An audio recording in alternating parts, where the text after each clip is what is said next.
जय श्रीमन नारायण दोस्तों, आपका बहुत बहुत स्वागत है। नवरात्रि के बाद अखंड ज्योति, कलश में रखे सिक्के और जल का क्या करें?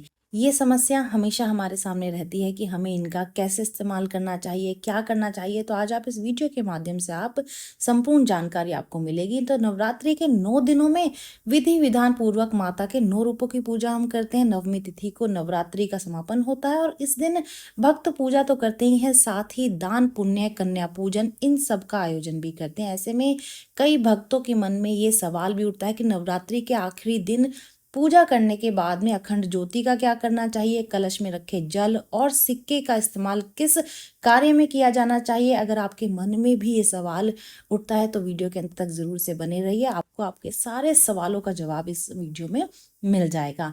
नवरात्रि के पहले दिन कलश स्थापित किया जाता है जिसमें जल डाला जाता है। इस कलश की पूजा भी नवरात्रि के पहले दिन होती है। माना जाता है कि पूजा के बाद भी सभी देवी देवता कलश में प्रवेश करते हैं और ऐसे में इस जल की पवित्रता बढ़ जाती है। इसलिए नवरात्रि समाप्त होने के बाद इस जल का इस्तेमाल सही तरीके से किया जाना बेहद ही जरूरी होता है। शास्त्रों के अनुसार कलश में रखा जल बेहद ही पवित्र होता है, इसलिए इस जल का छिड़काव आपको अपने घर में करना चाहिए। इससे घर में मौजूद हर प्रकार की नकारात्मकता दूर होने लगती है। इसके साथ ही कलश के जल को घर के सभी लोगों के सिर पर भी छिड़कना शुभ माना जाता है। साथ ही इस जल को आप घर में रखें, पेड़ पौधों में भी डाल सकते हैं, यानी ये जल आपके घर की पवित्रता को बढ़ाने का ही कार्य करेगा। तो इसको आप किसी भी प्रकार से कहीं भी नष्ट ना करें, आप इसको वेस्ट ना करें और आप अपने घर में ही इसको इस्तेमाल करें। अब जान लेते हैं कि कलश में जो हम एक सिक्का डाल देते हैं उसका क्या करना चाहिए। तो कलश स्थापना के दौरान कलश के अंदर एक सिक्का भी डाला जाता है। नवरात्रि के अंतिम दिन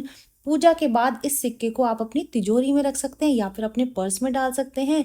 धन के स्थान पर इस सिक्के को रखने से आपकी आर्थिक स्थिति सुधरती है और आपको धन के मामलों में सकारात्मक परिवर्तन मिलने लगते हैं। ऐसा भी माना जाता है कि जो लोग इस सिक्के को अपने पास रखते हैं उनके बनते बनते कार्य जो है और ज्यादा तरक्की करते हैं और कोई भी कार्य में ये लोग हाथ डालते हैं तो दिन दोगुनी रात चौगुनी तरक्की करते हैं। अब जान लेते हैं कलश के ऊपर रखे हुए नारियल का क्या करें। नवरात्रि के बाद आपको कलश में रखे नारियल को किसी पवित्र नदी में प्रवाहित कर देना चाहिए। इसके साथ ही लाल कपड़े में बांध करके अपने घर के पूजा स्थल में भी आप इसको रख सकते हैं। ऐसा करने से शुभ फलों की प्राप्ति आपको होती है। या फिर अगर आप कन्या पूजन कर रहे हैं तो इसको आप खोल करके निकाल करके इसको आप कन्याओं के बीच में प्रसाद के रूप में बांट सकते हैं। अब बात आती है अखंड ज्योति की। तो अखंड ज्योति का क्या करना है। तो नवरात्रि के 9 दिनों में अगर आपने अखंड ज्योति जलाई थी तो उसे फूंक कर गलती से भी ना बुझाएं। अखंड ज्योति को स्वयं ही बुझने दें।